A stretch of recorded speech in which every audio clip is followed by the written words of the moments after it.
우리에게 생명을 주시고 또 순리에 따라 자라나며 은혜 가운데 늙어갈 수 있도록 인도하시는 하나님의 사랑과 예수님의 은혜, 성령님의 은총이 오늘도 감사와 찬양으로 그 앞에 나와 예배하는 우리 성도들 위해 함께 하시기를 축원드립니다. 아멘. 어느 돈 많고 또 능력도 많고 거기에다가 얼굴까지 아름다운 한 여인이 있었다고 합니다. 근데 모든 걸 갖춘 이 여자에게 한 가지가 없었으니 그것은 바로 남편이었습니다. 사실 뭐 있으나 마나 한 것일 수 있겠네요. 아무튼 모든 걸 갖춘 이 여자가 남편이 없어서 그래서 남편을 구하려고 하는 마음을 갖고 결혼 상대를 찾고 있었습니다. 여러 해 동안 결혼 상대를 찾던 그녀가 심사숙고한 끝에 자신은 꼭 고고학자와 결혼해야 되겠다 이렇게 생각을 했답니다. 사람들이 아니 그 수많은 권력과 재력과 능력을 겸비한 그 많은 남자들이 있었는데 다 거부하고 왜 고고학자와 결혼을 하려고 합니까? 하고 물어봤더니 이 여자가 조금도 망설이지 않고 이렇게 얘기하더랍니다. 고고학자야말로 모든 여자들에게 최고의 신랑감입니다. 고고학자들이 옛 유물에 온 관심을 집중하듯이 아내가 늙으면 늙을수록 남편이 더 아내에게 흥미를 갖지 않겠습니까? 네, 이렇게 이야기를 하더랍니다. 예, 참 웃기면서도 슬프죠. 예, 늙을수록 또 시간이 오래될수록 더 가치가 있는 그런 것들이 있습니다. 우리 인생도 그래야 될 텐데 이게 늙고 시간이 오래되고 그래서 귀한 줄 알았더니 자세히 확인해 보니까 이게 가짜 중에 상가짜인 그런 우리의 노년의 삶도 참 많이 있지 않습니까? 그래서 한번 우리가 우리 자신의 미래를 생각해 보는 그런 시간을 갖고자 오늘 준비를 했습니다. 어저께 장혁 청년이 전화를 했어요. 전화를 해서 오늘 교회를 못 나옵니다. 왜 못 나오냐 했더니 할머니가 요양원에 계시는데 자꾸 아버지를 찾으신다. 그래서 아버지가 요양원에 내일 가셔야 되는데 나도 같이 가자고 그래서 같이 가야 된다. 그래서 니네 아버지 교회 안 다니시냐? 니네 엄마는 신학교 지금 신학대학원 다니시는 걸로 알고 계신데 니네 아버지는 교회 안 다니시냐? 그랬더니 안 다니신대요. 네, 그래서 그러시구나. 그래서 신학생 아들한테 주일날 어디 가자고 그러시는구나. 그럴 수 있겠다. 그렇지만 요양원에 계신 외로운 할머니를 만나러 가는 것도 예배에 못지않게 난 중요한 일이라고 생각한다. 이렇게 얘기했더니 목사님 그렇게 말씀해 주시면 감사하고요. 그래서 그럼 내가 그렇게 얘기하는 게 아니라 사실이 그렇지 않냐. 예배라는 게 하나님께 찬양하는 것도 있지만 우리의 이웃, 어려운 이웃, 가족들, 외로운 가족들 가서 살펴보는 것 그런 것도 얼마나 의미 있고 소중한 일이며 하나님께서 기뻐하시는 일이냐 이렇게 얘기를 했더니 그럼 가벼운 마음으로 다녀오겠습니다 이렇게 얘기를 하더라고요. 예, 참 혁이에게 그런 요양원에 계신 할머니 있다는 얘기를 들으니까 마음이 좀 짠해집니다. 경로우대, 노인공경 이런 것 참 중요한데 우리가 좀 생각을 쉽게 잘 못하고 있을 뿐입니다. 그 기간이 다를 뿐이지 누구나 다 늙음을 피해갈 수가 없습니다. 그래서 우리가 어떻게 나이를 먹어야 될까, 어떻게 늙음을 준비하고 맞아야 할까 하는 이런 생각을 좀 해봐야 될 것 같습니다. 저도 이제 1년하고 한 2개월만 있으면은 드디어라고 말하고 싶지 않지만 50줄에 들어서게 됩니다. 그동안 잘 몰랐는데요. 나이 먹는 게 진짜 서러운 일이더라고요. 윤 집사님 왜 안 오셨어요? 괜찮으세요? 아니요. 결혼식 가실 거예요. 네. 네. 다행입니다. 이게 늙으면은 몸도 아프고 혹시 또 이 서러우시 집에서 혼자 서럽게 지내고 그렇게 하시냐 문득 생각이 들어서 불교에서는 인간의 가장 기본적인 고통을 4가지로 봅니다. 그 4가지가 뭔지 아세요? 그 사성고 사고제라고 하는데 뭐예요? 생로병사.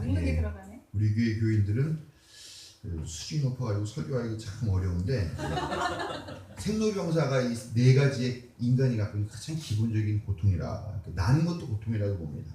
그 다음에 늙는 것, 그 다음에 병드는 것, 그 다음에 죽는 것 이렇게 근데 그러다 보니까 불교에서는 아무래도 이 늙음으로 인해서 고통받는 그런 중생에 대한 관심이 많아요. 사실 병하고 사라는 것은 노하고 같이 오는 경우가 대부분이지 않습니까? 그렇기 때문에 이 불교에서는 늙는다는 거에 대한 슬픔이 고통에 대해서 뭐랄까요, 관심이 많은 것 같아요. 그래서인지 모르지만 불교에서 유난히 노인 복지 시설을 많이 운영을 합니다. 반면에 기독교는 어떻습니까? 반면에 기독교는 그 기독교의 교종으로 모시는 예수님이 이게 한 30살 정도밖에 못 살고 젊은 나이에 요절을 해서 그런지 이게 나이 늙는 거 이런 거에 대한 관심이 별로 없습니다. 예, 기껏 해봤자 뭐 백발은 영화의 면류관이다 이런 얘기가 시편에 나오고요. 또 늙는 자의 아름다움이 백발이다 이런 얘기가 또 시편에 잠언에 나오는 거 뭐 정도밖에 없어요. 얘기 자체가 없고 그나마 좀 긍정적으로 보고 고통스러운 일이라고 생각을 하지를 않습니다. 그래서인지 근본적으로 어떤 이 노인 문제에 별로 관심이 없고요. 이 노인을 이 늙고 병들고 고통당해서 곧 죽을지도 모르는 이런 이 보호의 대상으로 이렇게 보지를 않고요. 늙은 사람들이 더 날뛰어요. 교회에서 장로들이라고 하는 사람들이 막 교회에서 그냥 오히려 막 정력이 넘쳐가지고 그냥 막 교회를 휘젓고 막 목사도 내쫓고 막 이런 일들이 벌어진다는 거죠. 네. 참 이게 개신교는 이 늙음에 대한 이해가 좀 약간 달라서 저는 아무튼 좀 아쉬워요. 왜 기독교에서 늙는 것에 대한 고통에 대해서 조명이 없을까 그런 점이 좀 안타깝습니다. 고고학 유물 이야기도 했지만 늙고 나이 먹고 오래되었다고 해서 다 존중받을 만한가 생각해보면 그건 아니다. 백발이 정말 영화의 면류관인가 하면 그것도 아닌 것 같다. 이 자리에 사람들이 아마 여러분 다 직접적으로나 간접적으로나 우리 노인들의 행패를 경험한 적이 있지 않을까 이렇게 생각합니다. 제일 극심한 폐해가 제일 극심한 폐해 하면 떠오르는 단어가 있죠. 뭡니까? 어버이연합. 그렇죠. 난 아니에요. 그 자리에 계시는 분들은 우리에게 못 옵니다. 우리에게 못 오시는 분은 어버이연합과 신천지. 어버이연합도 엄마 부대에도 만만치 않잖아요. 엄마 그것도 부대. 아니에요. 네.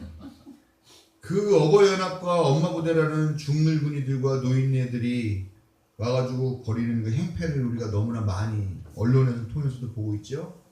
예, 그 다음에 또 지하철에서 임산부 보고 너 진짜 임신한 거 맞아? 라고 말하면서 임부복을 들치는 술 취한 노인네들이 있습니다.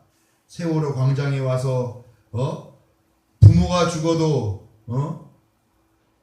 며칠이죠? 49제인가요? 뭐 하면 끝인데 니네는 지금 몇 년 동안 이게 뭐냐고 와서 행패 부리는 사람들이 있고요. 술에 취해서 특별히 연약한 사람들에게 막말과 폭행을 일삼는 그런 노인들, 이런 경우는 참 극단적인 예이긴 하지만 이런 예 말고도요, 대부분의 노인들이 한국 사회를 과거로 후퇴하게 만든 역할들을 하고 있는 것은 사실이 아닌가 하는 생각이 듭니다.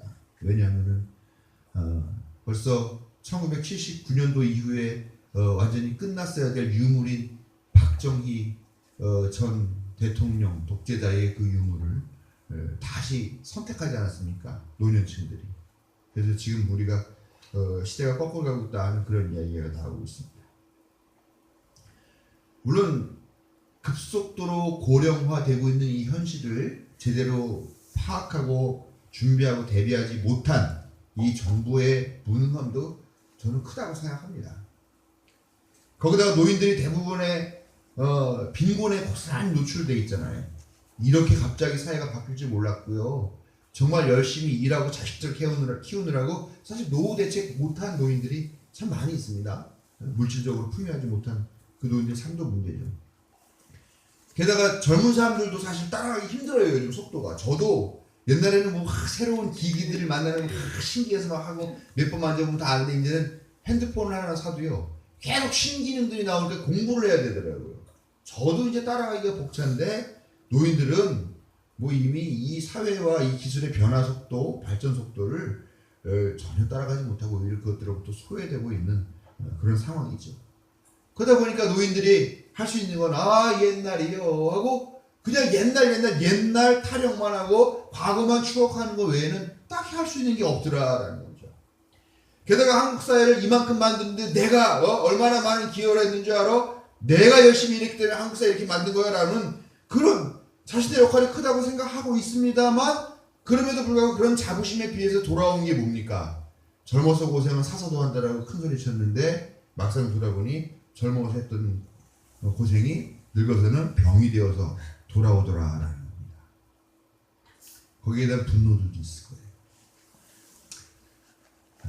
그런 자신들의 마음을 이해해주지 못하는 젊은 층에 대한 그런 서운함들도 우리는 10분 이해해야 된다고 생각을 합니다. 나이 먹고 머리가 백발이 되고 늙었다는 이유만으로는 그러나 존경할 수 없는 그런 시대가 되었죠. 그렇다고 해서 오늘 장로님이 이제부터 이 교회에서 내가 존경받지 못하겠구나 하고 걱정하실지 모르겠는데, 사실 오늘 말씀은 이미 노인이 된 분들에 대한 이야기가 아니라 저를 포함해서 또 이제 곧 늙게 될, 언젠가는 늙게 될 그 사람들이 더 유심히 듣고 묵상해야 될 말씀이라고 생각합니다. 여기서 지금 제일 젊은 게 우리 차오름이 말고, 이제 이거 뭔가 분간할 수 있는 건 우리 방정혁 학생인데, 방정혁 선생님, 또 우리 목사님이 지금 나는 16, 15밖에 안 먹은 나한테 늙는 이야기를 하는구나. 귀에 안 들어온다 하지 말고 추하게 늙지 않고 곱게 늙을 수 있도록 미리부터 준비해야 돼요. 지금부터 오늘 말씀을 잘 귀담아 들으시기 바랍니다. 늙는 것을 피할 수 없다면 어떻게 늙어야 할 것인가를 고민해야 된다는 겁니다. 막 늙지 말아야 돼요. 추하게 늙지 말아야 돼요. 더럽게 늙지 말아야 돼요. 짜게 늙지 말아야 됩니다. 곱게 늙어야 됩니다. 우리 하목분 장로님처럼 곱게 늙으셔야 됩니다. 네. 근데 그게 그냥 저절로 곱게 늙어지나요? 아닙니다. 준비하고 연습하는 사람만이 곱게 늙을 수 있다는 것을 믿으시기 바랍니다. 곱게 늙고 아름답게 늙는 게 뭐냐? 우리 지금 말하면 그냥 하나님 바로 알고 하나님 뜻대로 열심히 살아가면 그게 곱게 늙는 거다.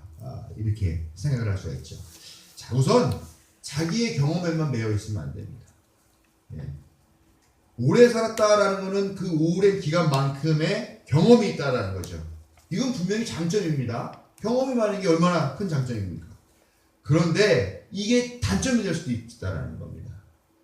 자기 경험만이 최고이고 자기 경험만이 대단하다고 생각할 때 그건 큰 단점이 됩니다.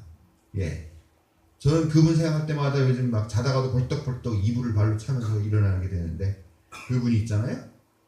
내가 옛날에 오뎅 장사도 해봐서 아는데, 내가 니아까도 좀 끓여봐서 아는데, 내가 모두 해봐서 아는데 다 아시는 그분 있잖아요. 그렇게 많은 경험을 갖고 있는 분인데 그분, 참 존경스러운 분이야. 그렇게 생각합니까? 아니죠. 나쁜 사람이라고 생각하지. 자다가도 벌떡벌떡 일어나고 그 사람이 아직도 깜빵에 안 들어가고 있다는 게 화가 날 지경이라는 겁니다. 아무리 경험이 많다 하더라도 그 경험을 지금 현재와 앞으로 올 미래와 연관지어 생각하지 않으면 그냥 자기 혼자 하는 옛날 얘기에 지나지 않더라는 겁니다. 일제강점기 살고 한국전쟁 살고 독재시대 살고 산업화 시대 살면서 내가 얼마나 열심히 했는 줄 알아? 내가 얼마나 투쟁한 줄 알아? 내가 뭐 이걸 했고 이렇게 고생했고 다 살아오면서 그 경험들 중요하죠. 그러나 그 경험들을 잘 살려서 앞으로 후세대를 어떻게 살아가야 할 것인가, 앞으로 이 후세대가 어떻게 살아가도록 도움을 줄 것인가 하는 그런 방식으로 고민이 되지 않는다면 별 소용이 없는 경험이 된다는 거죠. 오히려 그건 자기 자신이나 사회를 위해서 나쁜 경험이 된다는 겁니다. 지금 어버이연합이니 하는 노인네들이 다 이런 오류에 빠져있다는 겁니다. 그렇죠. 그들 공산 치하에서 또 공산 치하와 맞서 싸우는 뭐 이런 또 미군 치하에서 얼마나 고생 많이 하고 얼마나 학살당하는 장면 많이 봤습니까? 빨갱이라면 이가 갈리고 치가 떨리겠죠. 그런데 시간이 얼마나 지났어요. 지금 전 세계가 하나의 촌으로 모여가지고 지금 지구촌 이런 얘기가 나오는 이런 시대에 여전히 빨갱이 운운하고 몰려다니면서 뭐 빨갱이 물러가라, 빨갱이들이랑 뭐 백색 테러 종북 뭐 이런 거 하면서 앞장서고 있는데, 옛날에 그런 사람들이 있었거든요. 서북청년단이라고요. 그들이 서북청년단의 그 중요한 한 줄기가 보수적 기독교인이라는 거 아십니까? 그 서부 청년단이 막 몰려다니면서 사람 죽이고 하는 그런 일들을 막 했어요. 예? 빨갱이들 없앤다. 그 일이 지금 벌어지고 있잖아요. 그 시대를 살던 사람이 지금 2010년도 대가 10년 대가 됐지만 여전히 그 시대를 벗어나지 못하고 그 경험에만 매여가지고 지금 여전히 똑같은 소리를 하고 있다라는 겁니다. 독재자의 딸을 불쌍하다고 대통령 찍어주고 온갖 정부의 관제 데모에 따라다니고 백색 테러를 일삼고 그들의 경험이 미래를 위한 건전한 에너지가 전혀 되지 못하고 있습니다. 그러나 만약 정말로 그 노인들이 제대로 자기의 노년을 준비해서 제대로 깨닫고 제대로 살아가고 있다면 얼마나 유용한 에너지가 될까 참 그런 생각을 해보게 됩니다.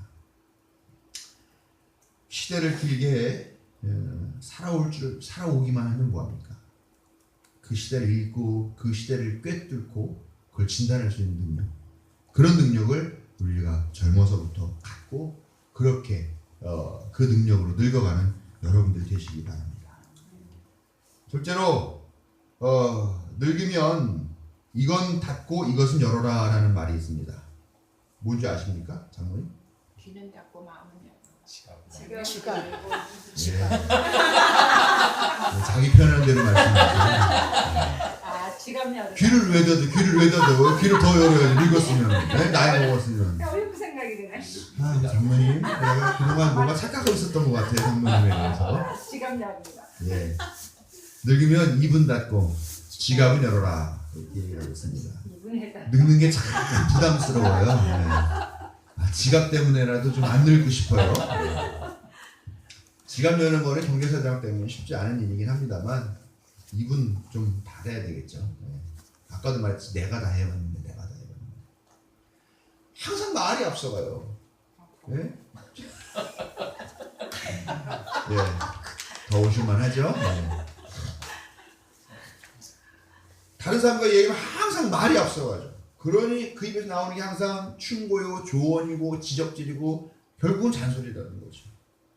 이 시대에 유용하게 적용되고 통용될 그런 말도 아닌 경우가 참 많이 있더라라는 겁니다.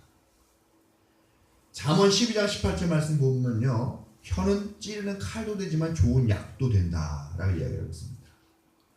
나이를 먹으면 노파심이 생기죠. 당연히. 자신의 경험들도 나누어주고 싶은 마음도 앞섭니다만 거기에는 먼저 뭐가 있어야 되냐? 상호 교감이 있어야 된다. 상대방의 마음을 헤아리는 것이야말로 정말 오래 산 사람의 경험에서 나오는 좋은 에너지죠.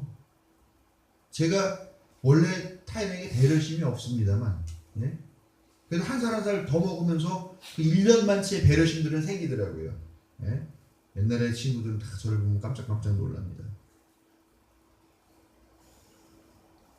많이 살았다는 거, 오래 살았다는 거는 내가 아는 게 많아서 니들한테 줄 것이 많다라는 것들도 있겠지만 그만큼 경험이 많고 그만큼 많은 사람을 만났기 때문에 그만큼 다른 사람의 마음을 헤아릴 줄 아는 능력이 있다. 저는 이게 가장 중요한 에너지고 기독교인에게 가장 중요한 덕목이 아닌가라고 생각합니다. 배려하지 못하고 귀를 닫고 소통하지 못하니까 말썽이 일어나는 거예요. 귀는 열고, 네? 소통을 하려면 입은 닫고, 그리고 그를 배려할 줄만 마음. 그 마음은 한편으로 말하면 겸손한 마음이죠. 기독교인의 최고의 덕목은 나는 겸손이라고 생각합니다. 기독교인이 왜 겸손해야 되죠? 우리 아버지 하나님인데, 우리 아버지가 조물주인데, 우리 아버지 세상 만들었는데, 맞죠? 맞긴 맞습니다만 웃기지 마세요. 그 아버지가 그렇지만 내가 양자잖아요, 사실 양자. 그럼 뭐 내가 대단하게 잘나가지고 양자가 됐느냐? 아니라는 거예요. 사실은 귀싸대기를 맞아도 불싸대기를 수천대를 뚫게 맞아도 싼 놈이고 곤장을 맞아도 수천대를 맞고 그래야 될 그런 죽일 놈 썩을 놈, 예? 그런 놈인데 그런 하나님이 나를 자녀로 삼아주시고 하나님의 자녀라는 그런 이름 갖게 했다. 그럼 어떻게 해야 됩니까? 야이씨 내가 이 하나님 아들 이게 아니죠. 난 정말 자격 없는 놈인데 하나님 자녀를 삼아주셨어. 그런 마음이 있어야 되잖아요. 요즘 우리가 성소수자 얘기 많이 하잖아요. 성소수자 얘기 나오면 제일 흥분하는 게 보면은 연령층으로 보면은 유년층이에요. 왜 그렇게 배제당하고 미움당하고 차별당하는 그 느낌들을 그렇게 살아왔고 자기도 그런 시대를 겪어왔으면서 왜 이해하지 못할까라는 겁니다. 여러분, 지혜로운 말과 존경받는 지혜로운 말로 존경받는 그런 훈련, 겸손하게 살면서 노년에도 겸손하게 살 수 있는 그런 훈련들 해나가시기를 주님의 부탁을 드립니다. 마지막으로는요, 하나님 나라를 위한 일을 젊어서부터 열심히 해야 된다라는 겁니다. 여러분, 늙는 게 참 서러워요. 네, 저는 이제 10년 단위로 그 이상의 30대가 되면 그 33살이 되는 그 해에 한 며칠 앓고요. 또 40살이 되는 그 해에 또 며칠 앓고요. 그래요. 이제 저도 이제 50세가 되는 해에 또 앓게 될 것 같은 그런 생각이 듭니다. 네. 나이 먹는 것도 서러운데 몸까지 아파봐요. 거기다가 몸은 아픈데 병원 갈 돈도 없으면 어떻게 되겠습니까? 그러면 그냥 이 세상, 이 풍진 세상 빨리 죽고 싶다 하는 그런 생각밖에 하지 못할 거라는 거죠. 여러분, 일평생 열심히 국가와 사회를 위해서 노동한 그 사람의 노년은 누가 책임져야 됩니까? 국가가 책임져야 되죠. 또 기업이 책임져야 되죠. 사회가 책임져야 되죠. 여러분, 기업 회장이나 고위 공무원 같은 사람, 그런 사람들만 국가 위해서 봉사했습니까? 국회의원들만 봉사해가지고 죽을 때까지 연금 받아 타먹고 그럽니까? 예? 맨 밑바닥에서 일한 그 노동자들, 맨 밑바닥에서 그 사회를 지탱하면서 땀 흘린 그 사람들이 없다면 과연 그 고위공무원 그런 기업 회장도 있겠느냐라는 겁니다. 없습니다. 예? 삼성의 이건희 회장이 뭐 이렇게 하고 이재용 아들 그냥 좋은 차 타고 다니지만 우리 임미아 집사님 같은 사람이 삼성병원에서 이거 수납해주는 일하고 이 원무일 보지 않았으면 뭐 자기가 와서 할 겁니까? 그것도 아니고요. 고마운 줄을 모릅니다. 그렇게 일평생을 살아왔던 그 사람들의 노년이 지금 비참하기 짝이 없어요. 지금 이 나라의 노동자 서민들 나라가 어떻게 생각하고 있습니까? 그저 쓰고 버리면 되는 소모품을 생각하죠. 어떻게 기업들이 비정규직 쓰려고 그러면 정부가 그건 안 돼. 이 사람들이 이 나라의 주권자들이고 미래야. 이 사람들 자녀가 미래야 하면서 오히려 비정규직 없애고 그 사람들의 고용 안정을 보장해야 될 나라가 뭐 하는 짓입니까? 2년 갖고는 안 돼. 4년까지 부려먹을 수 있게 보호 바꿔야 돼. 안정적인 뭐 유연한 노동? 고용? 여러분, 말도 안 되는 소리죠. 어려운 일만 닥쳤을 때 그때만 노동자들한테 자 여러분 우리 이 나라를 지금 쓰러져간 나라를 다시 세웁시다. 힘냅시다. 일합시다. 좀 더 합시다. 헌신합시다. 그렇게 추켜 세우면서 착취만 하지 끝나고 나면 어떻게 됩니까? 여러분 IMF 때 어땠어요? 국민들이 서민들이 노동자들이 다 그냥 자기 기업 살려보겠다고 집에 있는 금부시 쌓고 나서 팔아먹는 동안 어떻게 했어요? 기업들은요 그렇게 금을 싸게 사놓고서요 외국에 팔고서요 그걸 또 다시 사갖고 왔대요. 그러면서 그 시세 차익 노려 먹었다는 거예요. 야 이런 나쁜 새끼들 다 했어요. 그런데 IMF 끝나가지고 돌아온 게 뭡니까? 비정규직 돌아왔죠. 예? 그 다음에 뭐 귀족 노조라고 하면서 노동자 탄압하는 거 돌아왔죠. 점점 우리에게 돌아오는 거 없이 이 나라가 우리를 위해서 해주는 게 없다라는 겁니다. 일평생 열심히 일한 사람들이 노년을 편안하게 그 다음에 쉬면서 아름답게 지낼 수 있는 그런 나라가 있습니다. 어느 나라입니까 그게? 스위스. 네. 자네는 그 나라 가서 살게 하고. 어느 나라입니까? 하나님 나라. 하나님 나라. 맞았다. 그런 게 하나님 나라죠. 뭐가 하나님 나라입니까? 그 하나님 나라 만들어야죠. 지금 이 해외 조선에 하나님 나라 만들어야 된다는 거예요. 근데 하나님 나라가요. 하나님 골방에서 하나님 나라 빨리 와야 돼요. 눈물을 흘리면서 울면은 하나님 나라 어느 갑자기 쫙 하고 열립니까? 아닙니다. 그런 줄 알았습니다. 아닙니다. 그러지 않아요. 어떻게 옵니까? 하나님 나라가 반드시 올 것이라는 믿음 가지고 우리가 만들어야 된다는 거죠. 우리가 노력하고 우리가 투쟁하고 우리가 헌신해야 된다. 어버이연합 노인들 하루에 일당 3만 5만 원 받고 나와가지고 욕설하고 몸싸움하고 테러 행패 부리고, 여러분 그 사람들이 날 때부터 그런 사람이겠습니까? 3만 원 5만 원 그거 아쉬우니까 그거라도 없으면 못 사니까 이렇게 나와가지고 하다 보니, 원래 싸움이라는 게 하다 보면 악에 받쳐가지고 막 나가게 되는 거예요. 예? 그들을 이 나라, 이 국가가, 이 기업들이 책임져주지 못했고 착취만 하고 그랬기 때문에 아니냐라는 겁니다. 그 사람들 참 보면 우라같이 힘들지만 그분들을 위해서라도 이 땅에 하나의 나라 꼭 만들어야 될 줄로 믿습니다. 젊어서부터 만드시는 노력해서 곱게 늙을 수 있는 준비하신 여러분 되십시오. 오늘 본문 18절 말씀 보면은 내가 이제 늙어서 머리카락이 희끗희끗 인생의 서리가 내렸어도 하나님 나를 버리지 마십시오, 이런 얘기가 나옵니다. 여러분, 하나님이 늙었다고 막 버리고 그러지 않습니다. 늙었다고 막 버리지 않아요. 근데요, 또 젊었다고 막 보호하시고 더 사랑하시고 그러지도 않습니다. 하나님이 버리지 않으시는 것, 하나님이 버리지 않는 노년은 뭐냐? 그 자신이 어떻게 늙었느냐에 달렸다라는 겁니다. 곱게 늙은 노인네는 하나님께서 가까이 두시지만 더럽게 늙고 추하게 늙은 노인은 하나님도 버리실 거라는 사실입니다. 우리 대부분은 지금 이제 늙어서 무엇을 먹어야 되나, 어디서 살아야 되나, 어떤 수입을 갖고서 살아야 될까, 무슨 돈을 쓰고 살 것인가, 이런 고민을 많이 합니다. 그래서 지금 연금보험이니 뭐 노후대책이니 이런 것들 하면서 아마 그런 걱정들 많이 하죠.